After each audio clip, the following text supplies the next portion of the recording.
Hey guys.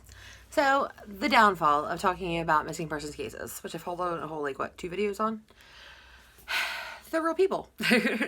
And sometimes people will find your videos and get mad at things that you say. Now, I've said from the get go that I've never made videos in an attempt to, like, I don't want to hurt the family or the loved ones of anybody who's missing. But when doing research, I mean, you don't know sometimes what's fact and what's not. Now, the case I'm talking about is the Alexis Scott case.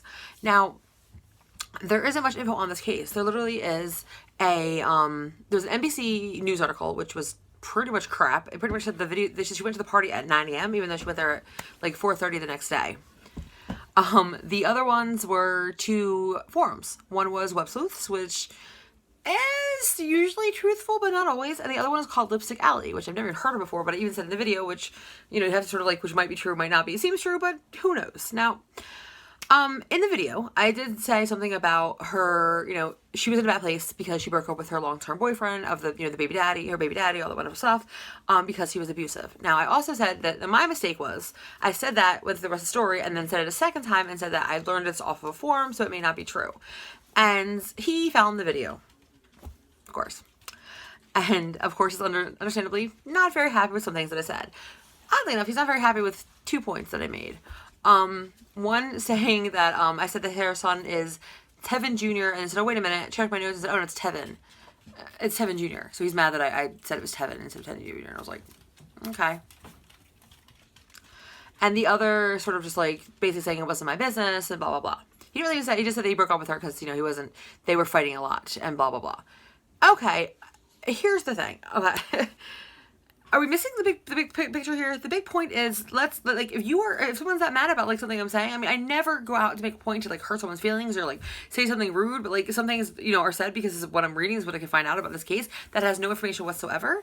But I've never meant to actually like hurt someone. But at the same time, like, if someone I love was going missing and I was seeing false information about it on the internet, I would probably make a video to say more about it because I have more info than anybody else would because I know the person. Like all I can go from is what I see on these forums. Now, yes, I probably should have said anything about the abusive thing.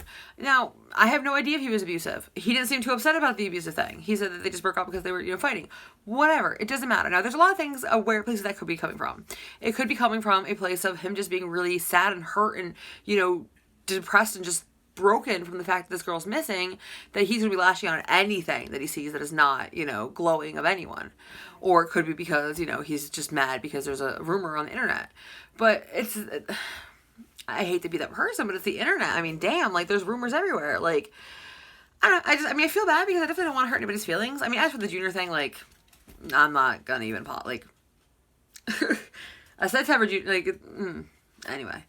I am very sorry if I am wrong in the fact that he was abusive, but that's not really a big part of the freaking story. The big part of the story is her missing. So, like, why don't we, if you live there and you know these people, go fucking help, like, by saying who these people are, saying who this pimp is, saying who the party was hosted by, all that kind of stuff. But no, yell at someone on the internet instead. Like, it's like, oh well. But it's the same thing with the David Gibson Smith case because, I will be doing an update on it, but I'll do a small update. I want to do an update when there's more info, but David Gibson Smith was found, unfortunately, deceased. I'm not too surprised by it by this point. He was found, though, like a good half an hour to 45 minutes from where he was last seen. And I say that like that because I don't really even think he was possibly even at that field or property they talk about. They haven't had enough information to figure out what he died of or how he died. There's no cause of death yet. So once I get more information, I will definitely do an update on that case. But when I was doing his case, the same thing, like about the whole like drugs. I didn't really want to, I knew that drugs were a big part of the case and I had to talk about it because it's a big part of what all happened.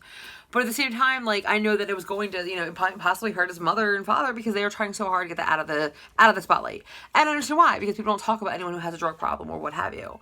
But at the same time, I mean, that's a big part of the case. So it's like, I want people to realize that I'm not trying to hurt anyone. Like, I want to get these cases out there, especially the ones I end up talking about are ones that, like, I are, like, sort of, like, I feel like, are sort of like dear to my heart. You know what I mean? Like I feel like I read them and I feel like, sad and I want to talk about them or I want they're not exposed enough or whatever. Like with David Gibson Smith, like, we're both from New Jersey, we both had a drug problem, and he was only 9 months sober and like Now sober is like nothing in the land of sobriety, you know? So it's just like, I wanted to talk about him because, again, not really many people were talking about him once they found out about the whole drug things. And then with Alexa Scott, no one's talking about her. And she's got a damn kid, you know what I mean? So of course I want to talk about her, especially since she actually was human trafficked, got out of it, and then went missing 3 weeks later, and no one's talking about it. So I want people to realize that I'm not doing any of this out of like a place of like, let me talk shit, but in a place that I actually do want to, like, you know, get these cases out there. So if I ever do end up hurting someone's feelings, I am sorry. It is not like an intent. And I did, you know, write a little bit of snarky comment to that guy and to the baby daddy. And it wasn't, I'm an asshole, you know, deep down inside. Like, sometimes I'm just an asshole. I call him very, very brash and blunt. But at the same time, I mean, these are very small details of a very, very bigger case. And you know, if you love her as much as you say you do, and I really hope you do, and I really hope she is found, and that she does come back to you, and you guys get to, you know, you get to be there for her, and I'm sure you do love her. But let's not nitpick. Let's just put out more info. Let's find out more people. Share the cases. Go to Lord and Arts. Go to Danielle. I'll leave a bunch of people that you can go to that are bigger YouTubers that can talk about this case. Get her name out there. Because there's not only anything else I can do when I don't even really know the chick. You know her. You went with her for a very long time. So go and help her. And of course, go help your son, because I'm sure he's missing his mom.